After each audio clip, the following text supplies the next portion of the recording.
Kimi, aminadong maraming naging OA sa buhay at nag-mature na ang pananaw sa pag-ibig.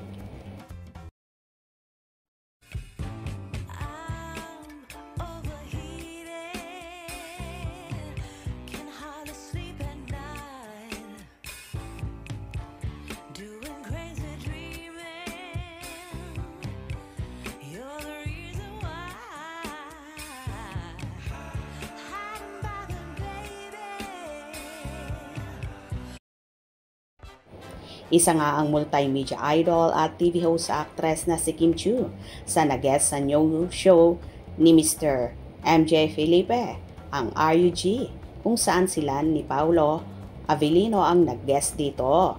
Samot-saring tanong ang naibato ni MJ kay Kimi at isa-isa naman itong sinagot. Aminado si Kim na OA siya sa pagmamahal sa pamilya. Ever since naman lahat ng mga Pilipino, yun talaga ang number one for the family. Yun talaga yung unang inspirasyon natin kasi ang mga Pilipino naman is Kristiyano tayo. So into family talaga tayo and nandun talaga yung kahit hindi hingin, magpo-provide talaga. Natanong ulit ni MJ si Kimi kung OA daw ba itong ma-in love. Sagot ni Kimi ay grabe naman. Sundot na tanong ni MJ, ganun ba si Kim ma-in love?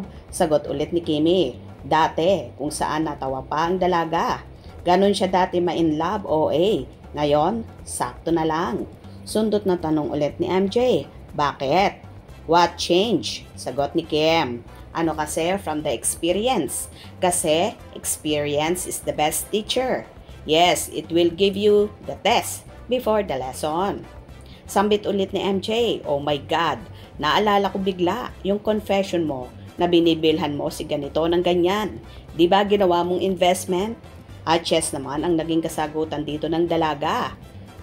So, ano na talaga? As you age, nagmamature na rin. How you choose your battle, how you in love, how you give, how you share. Ganyan. OA ka ba pag ma-in love? Ay, grabe naman. Ganun ba si Kim? Ma-in love? Dati. Ganun siya dati, ma-in love. OA. Ngayon, sakto na lang. Sakto. Bakit? What changed? Ano, syempre from experience. Kasi experience is the best teacher. Right.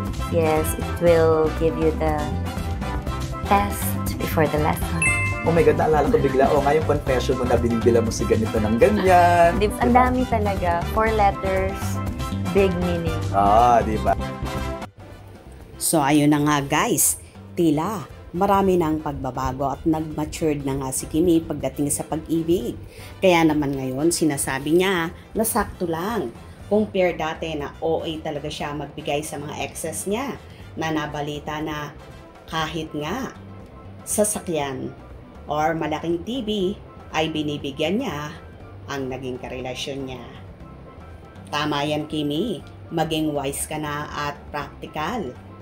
Ganon naman talaga ang tao.